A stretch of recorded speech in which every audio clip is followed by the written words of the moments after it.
చలో నా స్టైల్‌లో నూడిల్స్ చేసుకుందామా?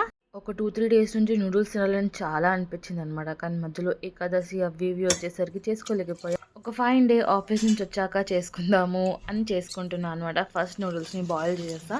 దాని తర్వాత చాపింగ్ టైమ్ లైక్ నా దగ్గర ఉట్టి క్యాబేజ్ ఉండే. సో, నేను ఉట్టి క్యాబేజ్ చేసుకున్నా. మీరు క్యాప్సికమ్ ఇంకా ఏం వెజిటబుల్స్ కార్న్ చాలా ఏసుకోవచ్చు. అంటే ఆనియన్ కూడా చాలామంది ఏస్తారు. కానీ నాకు ఆనియన్ ఏసింది నచ్చదు. సో, ఆనియన్ ఏసుకోలేదు. సో, క్యాప్సికమ్ హాఫ్ తీసుకున్నా 2 నూడిల్స్‌కి. అంటే 2 నూడిల్స్ బండిల్‌కి ఒక హాఫ్ క్యాప్సికమ్ తీసుకున్నాను. సో, మంచిగా చాప్ చేసేసుకున్నాక మంచిగా కట్ చేసుకున్నా.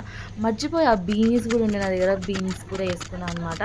అండ్ దెన్ ఎగ్ నూడిల్స్ కాబట్టి 3 ఎగ్స్ తీసుకొని మంచిగా పెప్పర్ ఇంకా సాల్ట్ ఏసుకొని మంచిగా కలుపుకున్నా అనమాట. ఇప్పుడు కడాయిలో ఆయిల్ ఏసి ఎగ్స్‌ని ఫ్రై చేసుకుందాం.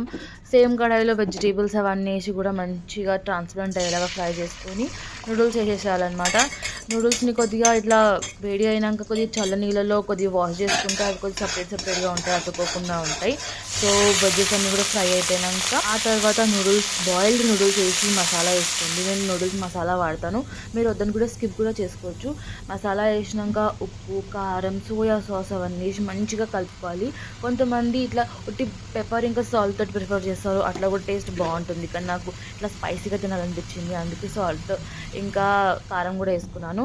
దాని తర్వాత ఎగ్స్ వేసేసేయండి. ఇంకా మంచిగా ఫ్రై చేసుకున్నాక వేడి వేడి నూడిల్స్ రెడీ.